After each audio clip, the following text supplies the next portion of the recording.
সামনে আসছে অম্বুবাচী, আপনারা সবাই জানেন এর কারণটা। তো আস্তে কথা নয়, এই অম্বুবাচীতে কোনো সময় যেন আপনারা ভাববেন না যে ভগবানের সেবা করা যাবে না, কি ভগবানের নাম করা যাবে না, মালা জপ করা যাবে না। একেবারে নয়, সব করা যাবে। আপনার কুলে, আপনার ঘরে যে ভগবান যদি থাকে, ভগবানের সেবা কর্ম কিন্তু বন্ধ দেবেন না। বেশি করে মালা জপ করবেন। অম্বুবাচীতে মা ধরিত্রী মাতা যিনি রজস্বালা থাকেন, সেই সময় পারলে আপনারা দান করুন, দান করবেন, ফল দান করবেন, হ্যাঁ, এবং বেশি বেশি করে নাম জপ করবেন। আবার আপনারা ভগবানের সেবাও দেবেন, তার মন্ত্র জপ করবেন, কারণ এটা একটা শুভ সময়, ঠিক আছে।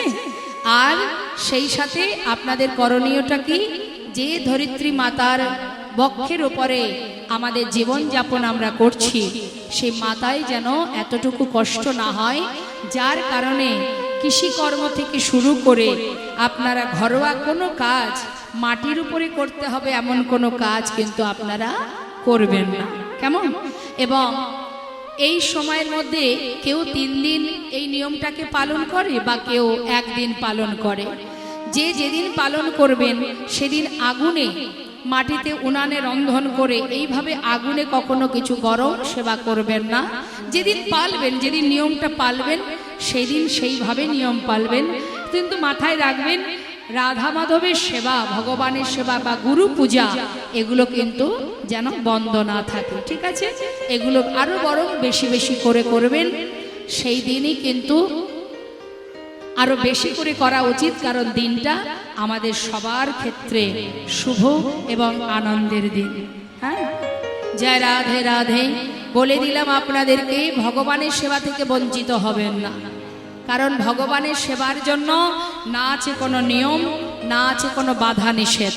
ভগবানের সেবায় কখনো কোনো দিন আপনি যে অবস্থায় থাকেন না কেন, অপবিত্র পবিত্র বা সর্ববস্তাং গতা পিবা জাস্ট মারে পুণ্ডরিকাক্ষ সবাজ্য অভ্যন্তর সূচি। অর্থাৎ সূচি, ভালো করে বুঝবেন, সূচি অসুচি, পবিত্র অপবিত্র, যেখানে যেভাবেই থাকো না কেন, স্থান কাল পাত্র সময় কোনো কিছুই ভগবানের সেবার সাথে যায় না। তাই যে যে মুহূর্তে যে পরিস্থিতিতেই আপনি থাকেন না কেন, সেই পরিস্থিতিতেই ভগবানের সেবা থেকে বঞ্চিত হবেন, ঠিক আছে। কেননা ভগবান বললেন, যখনই আমাকে স্মরণ করবে তার ভিতর বাহির সব পবিত্র হয়ে যাবে। তাই গৌর হরি বল হরি। অনেকে আছে সেই দিন কটা দিন ভগবানের সেবা, দেবদেবীর পূজা কি করবেন না করবেন সেটা আপনাদের ব্যাপার, কিন্তু ভগবানের সেবা থেকে যেন বঞ্চিত হবেন না। কেউ ভগবানের সেবা থেকে দূরীভূত হবেন না। ভগবানকে অনাহারে রাখবেন না, মাথায় থাকবে, তাকে অনাহারে রাখবেন না। এবং ভগবানের মন্ত্র জপ করবেন, মালা করবেন, দান করবেন, এগুলো শুভ কর্ম। নেতায় গৌর হরি বল হরি। মধুকর কাকে বলা হয়? যারা মধু পান করে, অর্থাৎ ভ্রমর মানে মৌমাছি। মহাপ্রভু করুণাময় গৌরহরি সুরধ্বনির তীরে হরিনাম করছেন, আর নদিয়া নাগরী সেই রূপ দর্শন করে নাগরী সজনীকে বলছে, সজনী দেখলাম মধুকর রঞ্জিত। রঞ্জিত মানে গাথা, মানে প্রভুর গলায় যে ফুলের মালা আছে, বৈজন্তী ফুলের মালা। ওমা, বৈজন্তী ফুলের অর্থ কি? বৈজন্তী কথার অর্থ, বৈজন্তী কথার অর্থ হচ্ছে পঞ্চভূতে গঠিত। পঞ্চভূত আপনারা সবাই জানেন, ক্ষিতি অপ তেজ মরুদ্বম। এই পঞ্চভূতকে যিনি আকর্ষণ করেন, যিনি বশীভূত করে রাখেন, এই যে 5 রকমের ফুল, পঞ্চভূত মানে 5 রকম, তাই না? ক্ষিতি অপ তেজ মরুদ্বম। তা বৈজন্তী অর্থাৎ 5 রকমের ফুল দিয়ে ভগবানের মালা গাঁথা হয়, 5 রকমের ফুল দিয়ে। এই 5 রকম অর্থাৎ পঞ্চভূত, যে কিনা ভগবান নিজে আকর্ষণ বশীভূত করে রেখেছেন নিজের কাছে। তাই সেই 5 রকম ফুলের মালা ভগবানের কণ্ঠে পরানো হয়। তা সেই ফুলের মালার উপরে যে ভ্রমর বসে আছে, দেখলে যেন মনে হচ্ছে ফুলের মালা নয়, মধুকর দ্বারা রঞ্জিত, মানে মধুকর দ্বারা গঠিত গাথা এই সুন্দর ফুলের মালা। আর ভ্রমরগুলো এমন ভাবে বসে আছে, দেখলে মনে হচ্ছে জিত ঘন কুঞ্চিত কেশ, অর্থাৎ চাচুর চিকুর কেশ আমার গৌরহরির মাথায়।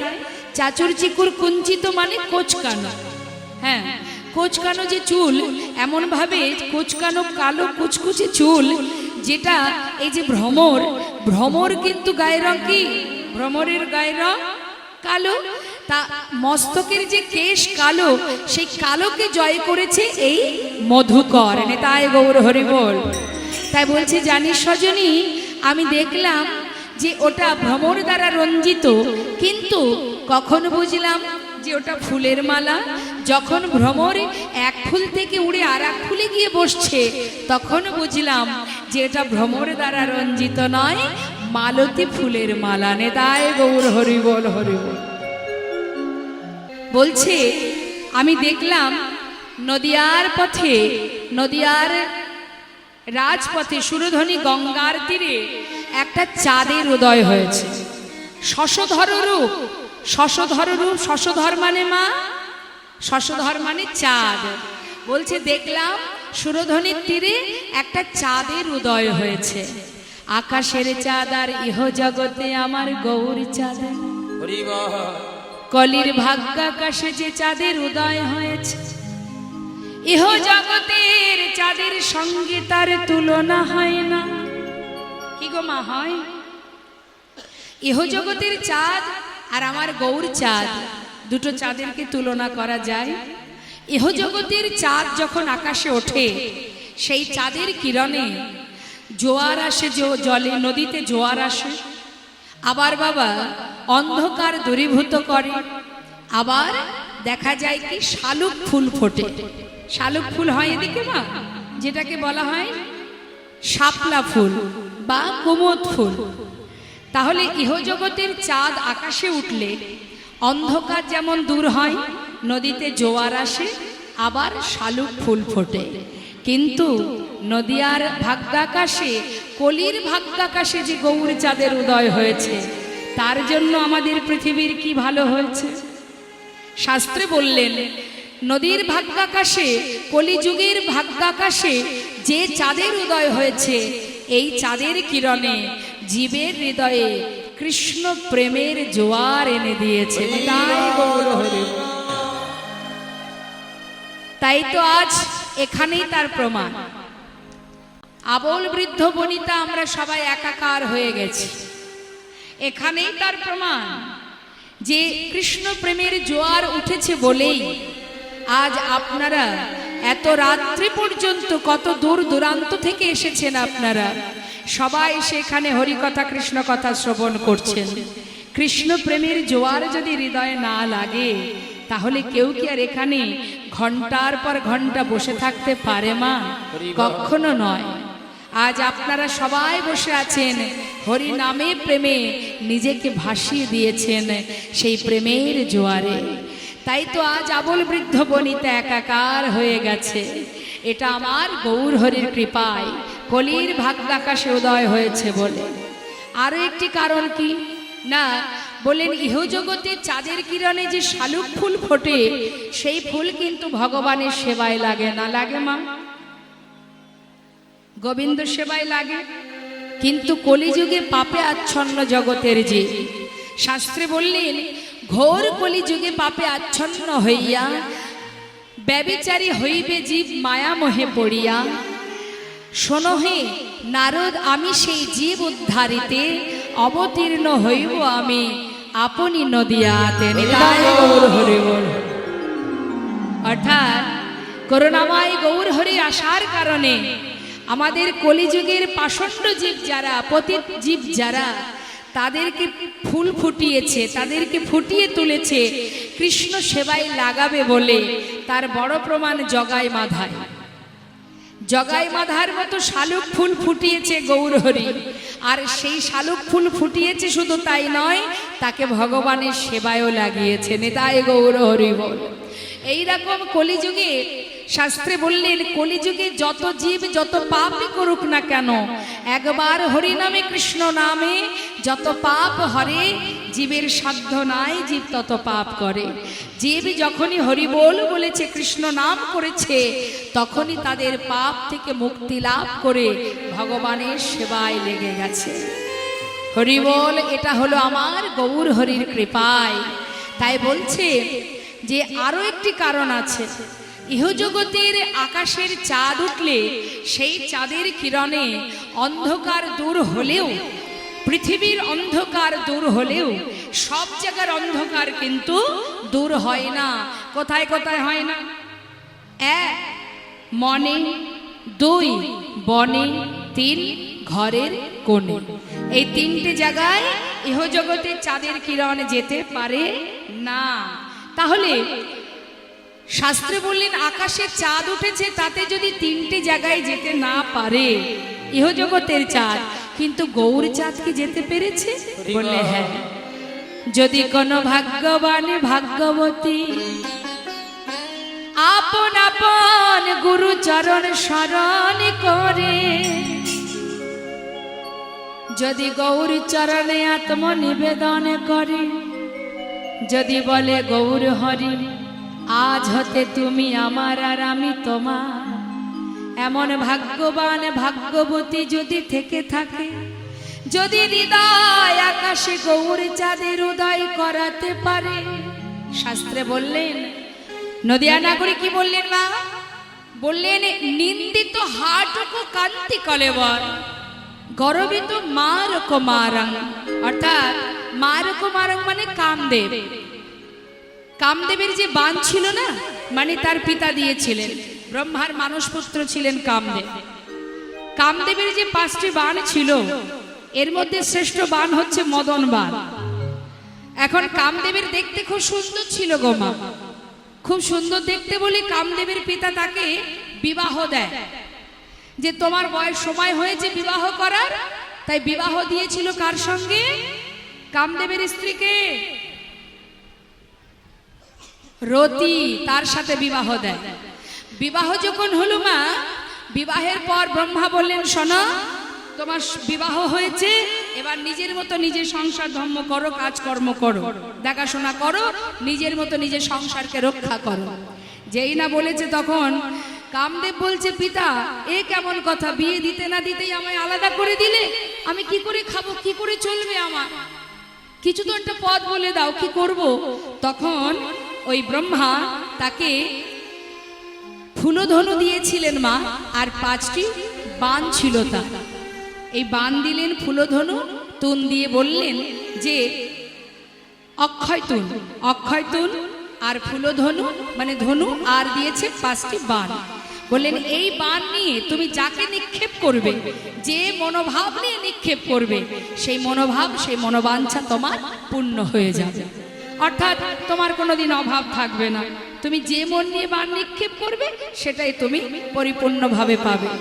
তাই এখন এই কথা শুনে দেরি না করে কামদেব চিন্তা করছে, পিতা তো বাণটা দিল, তাহলে বাণটা কতটা কার্যকারী সেটা তাহলে পরখ করে দেখতে হবে। তা কি করে পরখ করেছে না, নিজের পিতার দিকেই বাণটা ধরেছে। হরি বল, হরি বল। তখন ব্রহ্মা বলছে, কি করছো তুমি? তুমি কি করছো? আমি তোমাকে দিলাম, আর তুমি সেই বাণ আমার উপরে নিক্ষেপ করতে চাইছো, এটা তুমি ঠিক করছো না, আমি তোমায় অভিশাপ দেব। বলছে, পিতা এত সুন্দর একটা মূল্যবান সম্পদ আমাকে তুমি দিলে, তাহলে আমি সেটা পরীক্ষা করে দেখব না যে কতটা কার্যকারী, কতটা ভালো কি কতটা মন্দ, সেই জন্য পরীক্ষা করছি। তা করবে না করবে, আমার উপরে করবে। বলে, কি করব? নিজের মানুষের কাছে না দিয়ে অন্য কোথাও বাণ মেরে মরবো, তাই না? তার তো 5টা কথা শুনতে হবে, বিপদে পড়ে যাব। অর্থাৎ নিজের মানুষ যে, তাকেই বাণটা মারি, তাহলেই তো বোঝা যাবে। এবার কামদেব যখন তার পিতাকে বাণটা মারলেন মা, তখন কিন্তু ব্রহ্মা অভিশাপ করেছিলেন, অভিশাপ দিয়েছিলেন যে তুমি ধ্বংস হয়ে যাবে, শেষ হয়ে যাবে। সে মৃদু মৃদু হাসছে আর মনে মনে ভাবছে যেদিন শেষ হব এখন তো আমি বাণ পরীক্ষা করে দেখলাম যে কতটা কার্যকারী। এবার মনের আনন্দে যাচ্ছে বাণ নিয়ে, এমন যেতে যেতে হয়েছে কি একেবারে কৈলাস পর্বতের উপর দিয়ে যেতে না যেতেই মহাদেবকে দেখতে পেয়েছে। দেখতে পেয়ে ভাবছে এই তো সুযোগ, আর একটা বাণ নিক্ষেপ করা হোক। ভোলানাথের দিকে যেই না বাণ নিক্ষেপ করবে বলে তৈরি হয়েছে, এমন সময় ভোলানাথ বলছে এ তুমি কি করছো? চিন্তা করছে ভোলানাথকেই মারা যা, তার কারণ ব্রহ্মা বিষ্ণু মহেশ্বর ইনিও তো আমার আপনজন। ব্রহ্মা যদি আমার পিতা হবে তাহলে ভোলানাথ সম্পর্কে আমার কাকা হবে, তাহলে সেও তো আমার নিজের জন, তাহলে তার দিকে বাণটা নিক্ষেপ করা যায়। এবার যেই তার দিকে বাণ নিক্ষেপ করতে যাবে স্বয়ং বিষ্ণু তার সামনে এসে দাঁড়ালেন। দাঁড়িয়ে বললেন তুমি এটা কি করলে? তুমি বাণ নিক্ষেপ করলে, তাই আমি তোমায় অভিশাপ দিলাম, আজ থেকে তুমি অদৃশ্য হয়ে যাবে, মানে তুমি মারা যাবে। যেই না অভিশাপ দিয়েছে যে তুমি মারা যাবে, এমন সময় কামদেবের স্ত্রী তিনি আবার ভোলানাথের চরণে আরাধনা করতে লাগলেন স্বামীর প্রাণ ফিরে পাওয়ার জন্য। এখন ভগবান করুণাময়, আহা, তার আরেক নাম আশুতোষ, তিনি হচ্ছেন ভোলানাথ, মানে সর্বদাই ভালা ভোলা মন তার বাবা। এখন দেবাদিদেব মহাদেব ভোলানাথ কি করেছে, সে আবার সন্তুষ্ট হয়ে আশীর্বাদ করে দিয়েছে যে তুমি তোমার সন্তান নিয়ে পতি নিয়ে সুখে স্বাচ্ছন্দ্যে জীবন যাপন করো, নিতাই গৌর হরি বল। এখন যেই না আশীর্বাদ করে দিয়েছে, মা পার্বতী বলছে তুমি এ কি করলে? কাকে তুমি আশীর্বাদ করলে? ওর স্বামী কে জানো? ওর স্বামী হলো সেই কামদেব। হরি বল হরি বল। তখন মাথায় হায়, ভোলানাথ কিন্তু হিতাহিত জ্ঞান থাকে না, এমনই ভালা ভোলা, যার কারণে নাম তার ভোলানাথ। মানে কখন যে কি বর দিয়ে দেয়। ব্রহ্মা বলছে তুমি বর যে দাও, যখন অভিশাপ দাও তখনও হিসাব করে দাও না, আবার যখন আশীর্বাদ দাও তখনও হিসাব করে দাও না। তা কি আর করা যাবে, দিয়েছো যখন তখন। এবং বিষ্ণু বললেন তাহলে তুমি জীবিত থাকবে, কিন্তু তোমার এই দেহ কোনোদিন কেউ আর দেখতে পাবে না। তাই কামদেবের কিন্তু দেহটা কখনো কেউ দেখতে পায় না। হ্যাঁ, তাই তার নাম, তার ওই আরেক নাম, কামদেবের আরেক নাম হচ্ছে অনঙ্গ, মানে অঙ্গহীন। অঙ্গ নেই তো, দেহটা নেই, কিন্তু জীবিত। তাই মা সেই কামদেবের যে ফুলধনু, আজ শ্রীমতী রাধারানী বলছে আমি কি দেখলাম, মানে আমার গৌরহরি বলছে, নদিয়া নাগরী বলছে আমি যে কি দেখলাম আমি নিজেও জানি না। নিন্দিত হাটকো কান্তি কলে বড়, গর্বিত মারকো মার। কামদেবের অহংকার চূর্ণ হয়েছিল ভগবানের সেই রূপ দর্শন করে। আরও শুধু তাই নয়, জানিস সজনী, এই জগতে কেউ যদি কখনো কোনো হাসির কথা বলে, আগে বলে তারপরে হাসে। কি গো মা, তাই না? আপনি ধরুন কোনো একটা হাসির গল্প আমাকে শোনাবেন, তা আগে থেকে না হেসে আগে আমাকে বলবেন, আমি শুনবো, তারপরে দুজনে হাসাহাসি করব। কিন্তু এখানে নদিয়া নাগরী কি বলছে শুনুন, কি বলছে। লোকে আগে কথা বলে বলে তবে হাসে, লোকে আগে কথা বলে বলে তবে হাসে, লোকে আগে কথা বলে বলে তবে হাসে। গৌর হরি কথা বলবার আগে, হরি কথা বলবার আগে, গৌর হরি কথা বলবার আগে, হরি কথা বলবার আগে, মধুর মধুর মৃদু হাসে, মধুর মধুর মৃদু হাসে, মধুর মধুর মৃদু হাসে, ওই না মধুর মধুর মৃদু হাসে। যাই রে হাসির বলি হারি, যাই রে হাসির বলি যাই রে হাসির বলি হারি, ওই না যাই রে হাসি বলি না না এমন প্রভু দেখি নাই রে, যাই রে হাসির বলি হারি, এমন প্রভু দেখি নাই রে, যাই রে হাসি বলে হারি। মধুর মধুর মৃদু হাসে, মধুর মধুর মৃদু হাসে। মধুর মৃদু মধুর হাসি, তার সর্বক্ষণ দেখলে যেন মনে হয় সে হাসছে। হ্যাঁ, এমনই মধুর হাসি। তা মাগো, যুবতী মনোহর বেশ, এই রূপ যে দেখেছে সেই তো ভুলেছে।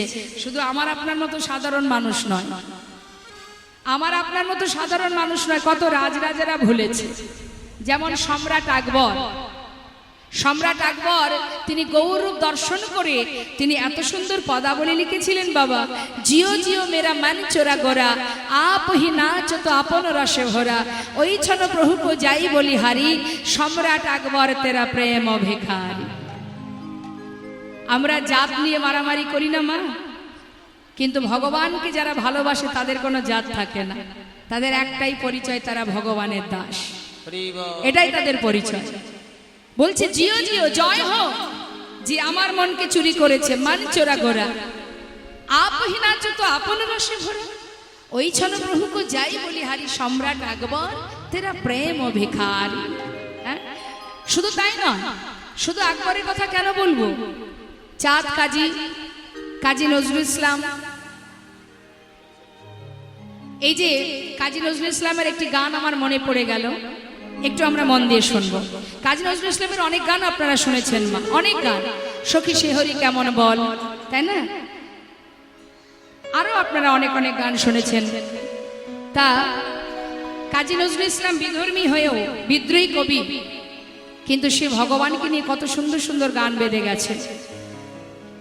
সম্রাট আকবর, নাসির মাহমুদ, আব্দুল করিম, তোমরা কুঞ্জ সাজাও গো, কাল লেখা একজন মুসলমান ভক্তের, ভগবানকে যারা ভালোবাসে তাদের পরিচয় তারা ভগবানের দাস, আলাদা কোনো জাত তাদের থাকে না। তা কাজী নজরুল ইসলামের একটি সুন্দর গান আমরা একটু মন দিয়ে শুনবো, জয় রাধে রাধে। কাজী নজরুল ইসলাম আপনারা নিশ্চয় দর্শনে গেছেন, আমার ভাগ্যে হয়েছে পশ্চিম বর্ধমান চুরুলিয়াতে আমি দর্শন করে এসেছি, সেই জায়গাটা খুব সুন্দর। তা সেই কাজী নজরুল ইসলামের লেখা একটি গান কি বলছে মন দিয়ে শুনুন। আমরা সবাই মনে মনে ভাবি যে জগতে আমার অনেক ক্ষমতা আছে, আমি অনেক কিছু করতে পারি, ভাবি না, কিন্তু আমাদের ক্ষমতা কিছুই নেই, আমাদের উপরে একজন আছে, তার ইশারায় আমরা সবাই চলি, তিনি যেভাবে চালান আমরা সেইভাবে চলি, আমরা শুধুমাত্র খেলনা মাত্র, আমাদেরকে নিয়ে খেলছেন ভগবান। হ্যাঁ, তা সেটাই আমরা শুনবো, কি বলছি মন দিয়ে শুনবো। যারা দর্শন করে পাগল হয়েছে মা, আর এ জগতে এমনও কোনো ভক্ত আছে যারা না দেখেও শুধু শ্রবণ করে ঘর ছেড়ে পথের পাগল হয়েছে। যা রাধে রাধে, চোখে দেখে পাগল নয়, শুনে পাগল হয়ে ঘর ছেড়ে পথে নেমেছে। তাহলে সে ভক্তকে যে শুধুমাত্র শ্রবণ করে ঘর ছেড়েছে, ভগবানের নাম শুনে ঘর ছেড়ে সবকিছু ত্যাগ করে চলে গেছে, আমরা একটু তার কথা শুনবো মা। সেটিকে না ষড়গোস্বামীর মধ্যে এক গোস্বামী, যার নাম রঘুনাথ দাস গোস্বামী, জয়রূপ সনাতন ভট্ট রঘুনাথ সজীব গোপাল ভট্ট দাস রঘুনাথ। এই রঘুনাথ দাস তার নিবাস ছিল কোথায় মা?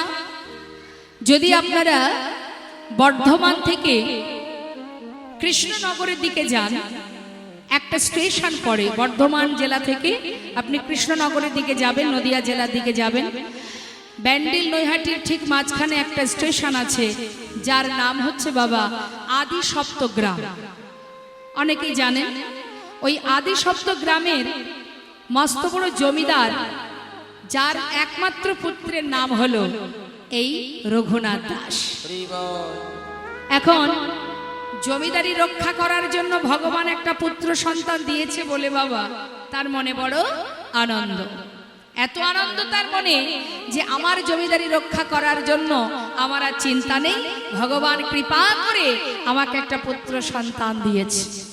কিন্তু তারা ছিলেন ধার্মিক, ভক্তি মার্গের, তারা ভগবানকে ভালোবাসতেন, দান ধ্যান করতেন, হরিবাসরে দান করতেন, মন্দিরে দান করতেন, বৈষ্ণব সেবা দিতেন। তো মাতা পিতা ধার্মিক যদি হয়, সন্তানকেও কিন্তু সেই পথে নিয়ে যেতে মা বাবার ইচ্ছা থাকে। এখন গোবর্ধন দাস তার স্ত্রীকে বলছে যে দেখো, আমরা যেমন প্রভুকে ভালোবাসি, আমার সন্তানের যেন ভগবানের প্রতি মতিগতি থাকে, তাই তাকে এক কাজ করবে, ছোটবেলা থেকে যেখানে সাধু সঙ্গ হবে, ভক্ত সঙ্গ হবে, সেখানে নিয়ে যাবে। কারণ ঘরে কোনোদিন যদি সন্তান ঘরে থাকে কোনোদিন তার মধ্যে ভক্তি তৈরি হবে না। ভক্তি আনতে গেলে তাকে সাধু সঙ্গ করাতে হবে। নিতাই গৌর। কারণ বৈষ্ণবের চরণ রজ অবনীর সুখ সম্পদ, শোনো ভাই দিয়া এক মন, আশ্রয় করিয়া ভজে তারে কৃষ্ণ নাহিতে যে আর সমরে কারণ। বৈষ্ণবের চরণে জলে কৃষ্ণ ভক্তি বল, আর কিছু নাহি বলবন্ত।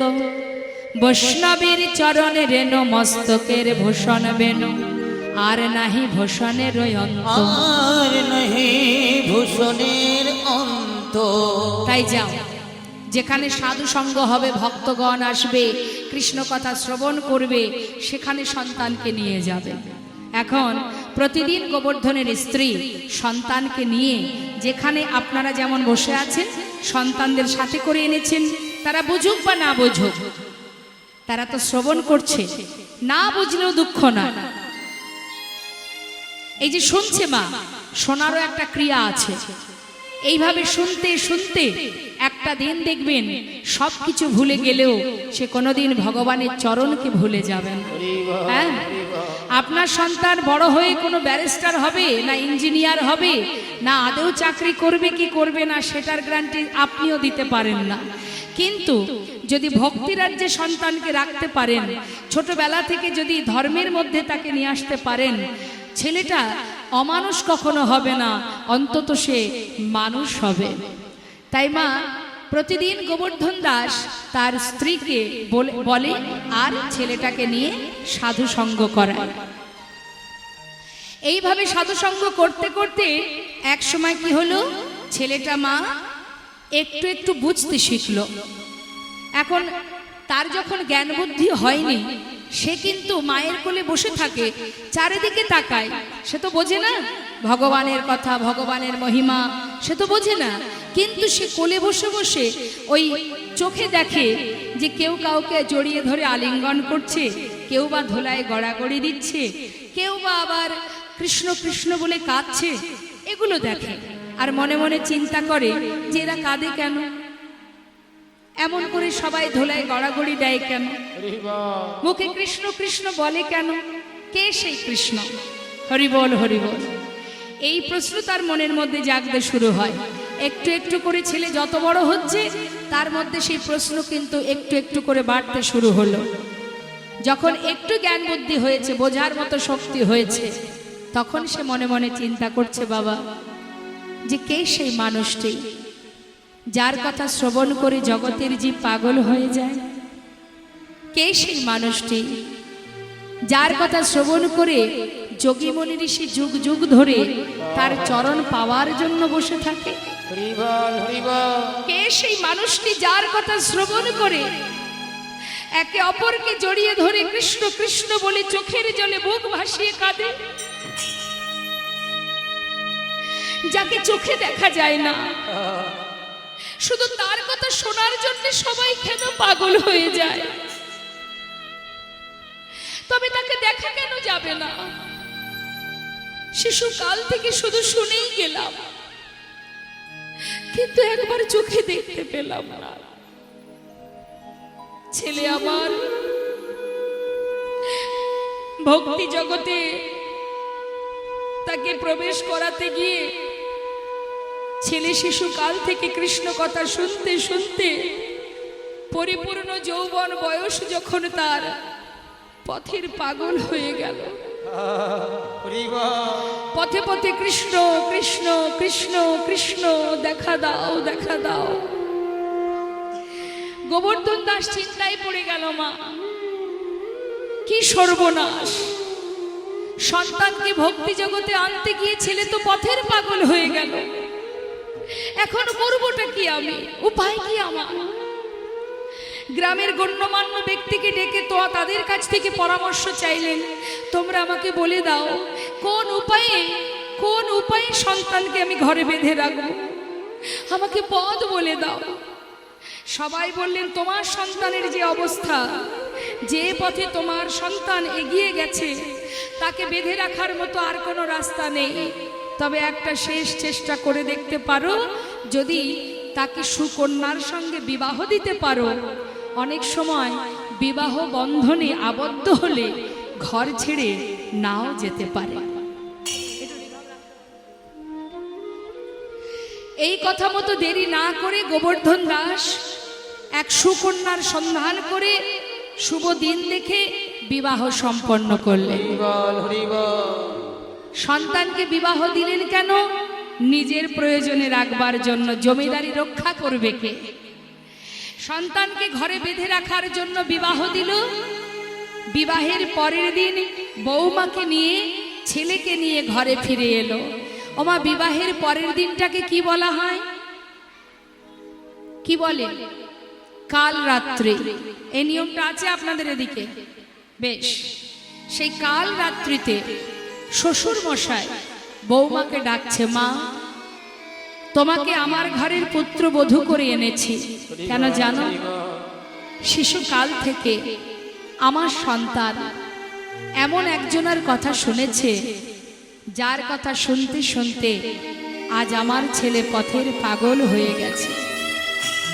তাই মা, আমি চাই তুমি তোমার ভালোবাসা দিয়ে আমার সন্তানকে ঘরে বেঁধে রেখো। বাবা, আমি চেষ্টা করব। চলে গেল কাল রাত, এলো ফুলশয্যা রাত।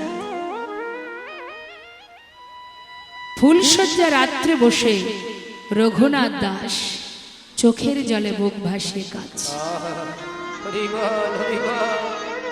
হে দয়াময়, হে করুণাময়,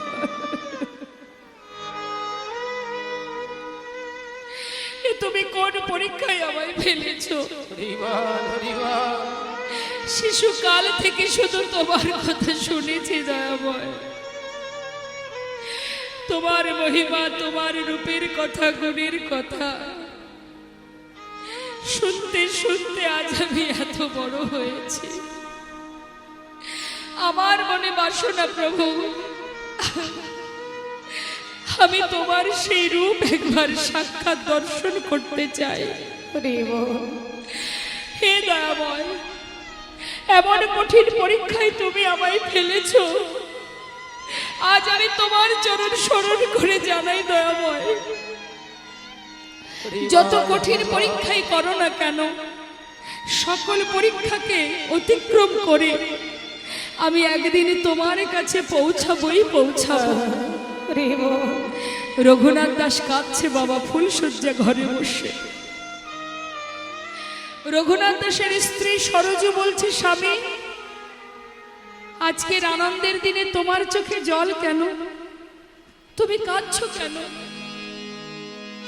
রঘুনাথ দাস বলছে, সরজু, তোমার প্রশ্নের উত্তর আমি দেব, তার আগে আমি তোমাকে দুটো প্রশ্ন করব, তুমি উত্তর দেবে। বলো স্বামী। সরজু, বিবাহের পর তুমি এই ঘরে এসেছো, এই ঘরের তুমি কে হও? আমি তো জানি না স্বামী, গুরুজনের মুখে শুনেছি বিবাহের পর যে ঘরে যাওয়া হয় সেই ঘরের নাকি সে কুলবধূ হয়। ঠিক বলেছ। আচ্ছা সরজু, তুমি তো এই ঘরের কুলবধূ, আমার কে হও? আমি তোমার সহধর্মিনী। সরজু, যে সহধর্মিনী হয় তার কি করণীয় হয়? জানি না স্বামী, তবে গুরুজনের কাছে শুনেছি স্বামী যদি ধর্মের পথে যেতে চায়, সেই ধর্মের পথে সহায়তা করায় সহধর্মীর একমাত্র। হরিবল হরিবল।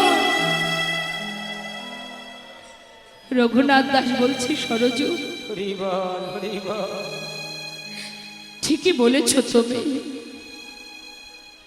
তবে এবার শোনো সরজু,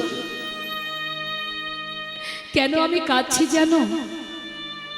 শিশুকাল থেকে মায়ের কোলে বসে এমন একজনের কথা আমি শুনে এসেছি। শিশুকাল থেকে শুধু শুনেছি বটে, তার মহিমা, তার গুণের কথা, রূপের কথা শুনতে শুনতে হঠাৎ আমার মনে বাসনা জাগলো তাকে একবার সাক্ষাৎ দর্শন পেতে চায়। তাই তো পথে পথে ঘুরি। আমার পিতা নিজের প্রয়োজনে রাখবার জন্য জোর করে আমার সঙ্গে তোমার বিবাহ দিয়েছে। সরোজ, সরোজ, তুমি তো আমার সহধর্মিণী, তুমি পারবে আজকে রাত্রে চিরতরে আমাকে ঘর থেকে পথের বাহির করে দিতে? সরোজ, চোখের জলে মুখ ভাসিয়ে কাঁদছে আর মনে মনে বলছে,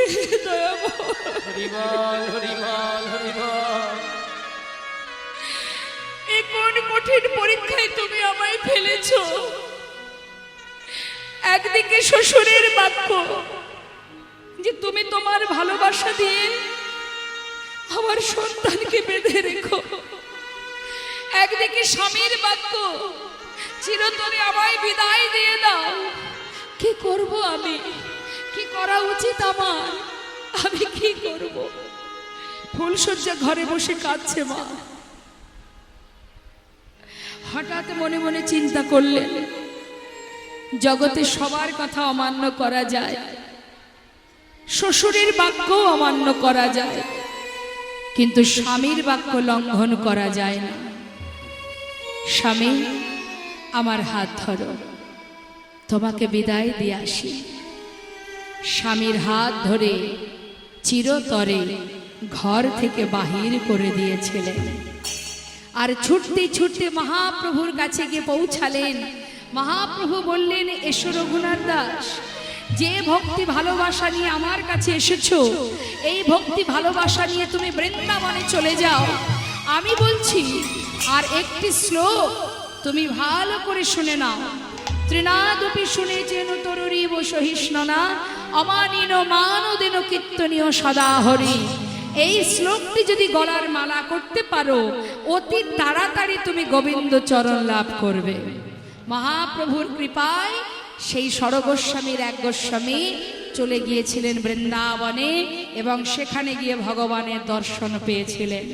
তো মা, আমার আপনার মতো সাধারণ মানুষ নয়, তারা বড় বড় জমিদার ছিলেন।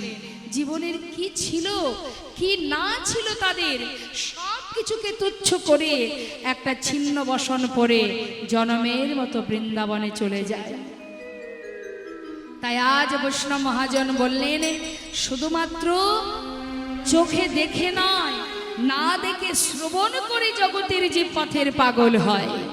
তাই আজ নদিয়া নাগরী বলছে, জানিস সজনী, কি আর বলবো তোদের কাছে, মধু মধুর রশ্মিত লোভিত তনভৃত, মধুর মধুর রশ্মিত লোভিত তনভৃত, মধু মধুর রশ্মিত লোভিত তনভৃত, মধু মধুর রশ্মিত লোভিত তনভৃত, অনুপম ভাব বিলাসা, অনুপম ভাব বিলাসা, ওই না নিরূপম ভাব বিলাসা, নির্মম ভাব বিলাসা, অনুপম ভাব বিলাসা।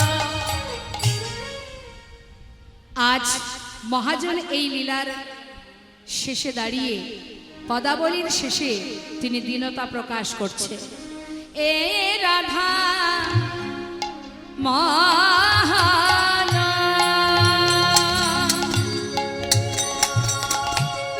ক্ষোভিত দুরমতি, রে রাধা মোহন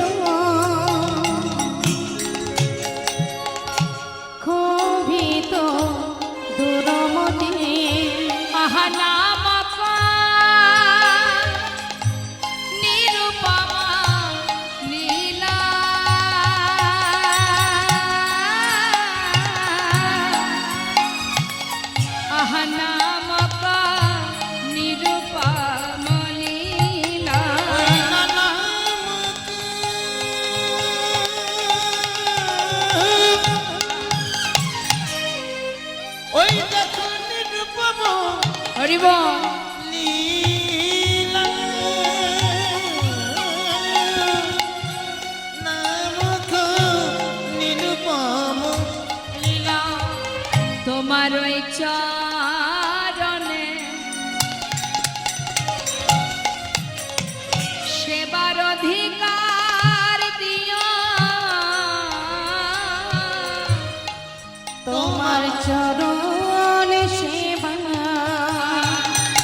চরণ সেবা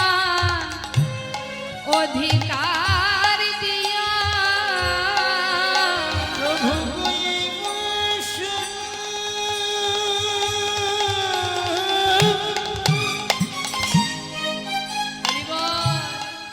ওই নাই আমার মনে প্রভু তোমার চরণ সেবার অধিকার দিও অগ নামক নিরূপম নিরূপম লীলা হরিব নামক নিরূপম লীলা। শুনছিলাম আমরা গৌর কথা, একটি জামালি ছোট্ট করে জামালি গিয়ে তারপরে আমরা লীলায় চলে যাব। জয় রাধেশ্যাম জয় নিতাই জয় গৌর। আহা নিরূপমা লীলা নামক নিরূপম লীলা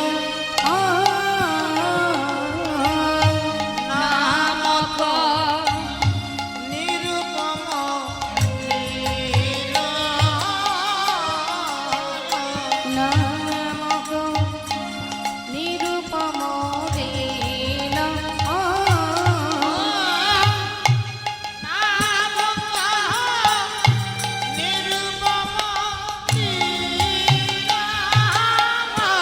আহা নামক নিরূপম লীলা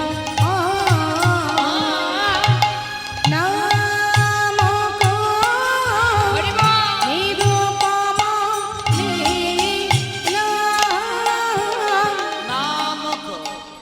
Tereta, tereta, tereta, gita, tereta, gita, tereta, tereta, tereta, tereta, gita, tereta, gita, tereta, tereta, gita, tereta, jina, teja, jina, tereta, tereta, tereta, gita, tereta, gita, tereta, tereta, tereta, gita, tereta,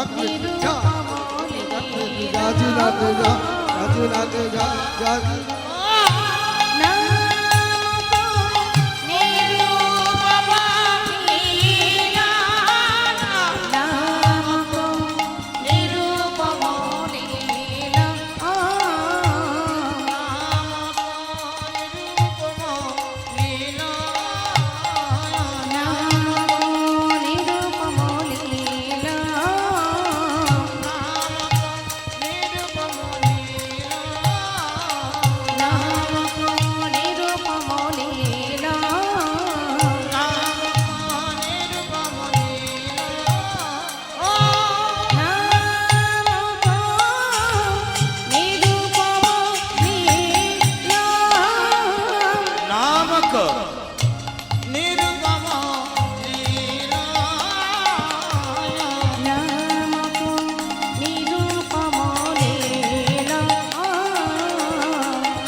শুনছিলাম আমরা এত সময় গৌরচন্দ্রিকা গৌর কথা, যাবো এবার কৃষ্ণ কথা আস্বাদনে সবাই মিলে উলুধ্বনি হরিধ্বনি করে চলুন যাই শ্রীধাম বৃন্দাবনে যাব একটি ভজন শুনতে শুনতে, তারপরে আমরা আবার রাধানি বদনে ভগবান কৃষ্ণের রূপ মাধুর্য আস্বাদন করব।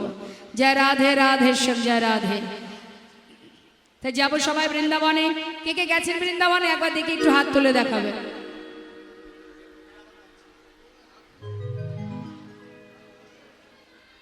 সবাই জাননি, যারা হাত তুলছেন না তাদের যাওয়া হয়নি বৃন্দাবনে।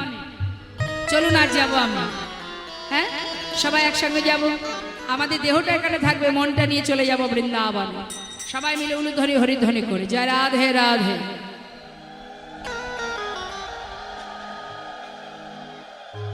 मेरा मन पंछी बोले, क्या बोले? मन पाखी। मेरा मन पंछी, मन पंछी माने मनेर मन पाखी। की बोलছে मन पाखी? उड़े वृंदावन जाओ, अच्छा अच्छा अच्छा। ब्रज की लता पता में राधे राधे गाओ। मेरा मन पंछी बोले, मेरा मन पंछी बोले उड़ वृंदावन जाऊं। ब्रज की लता पता में राधे राधे गाओ। मैं राधे राधे गाऊं, संग संग गाऊं। मैं राधे राधे गाओ, शाम शाम गाओ। राधे राधे गाओ, शाम शाम गाओ। সবাই মিলে হাতে তালি দিয়ে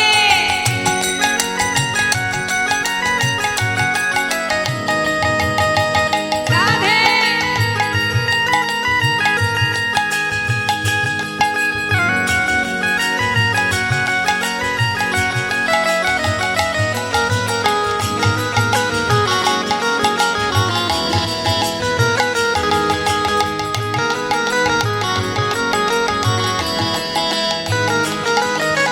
वृंदावन की महिमा प्यारे, वृंदावन की महिमा प्यारे कोई ना जाने। प्रेम नगरिया मनमोहन की प्रेम पहचाने।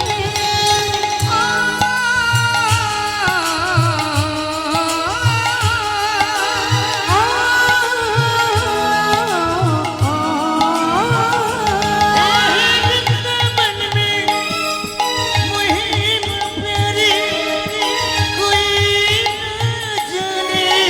प्रेम नगरिया मनमोहन की प्रेम पहचाने।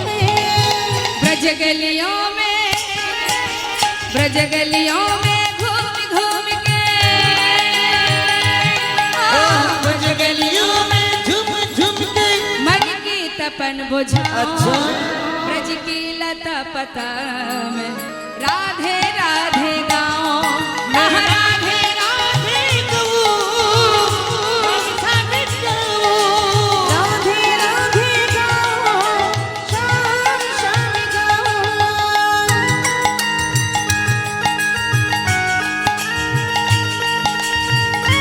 राधे राधे।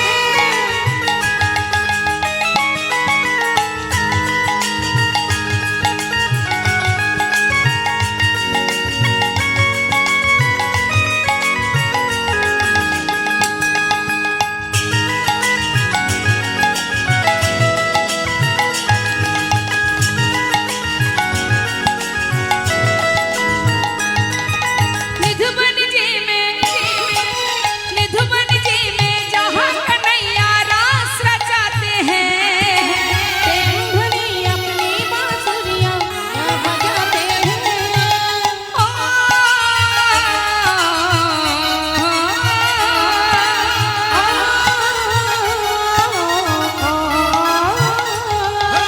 निधुबन जी में जहाँ कन्हैया रास सजाती है।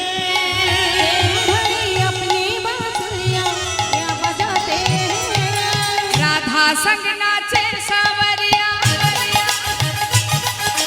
राधा संग नाचे सावरिया।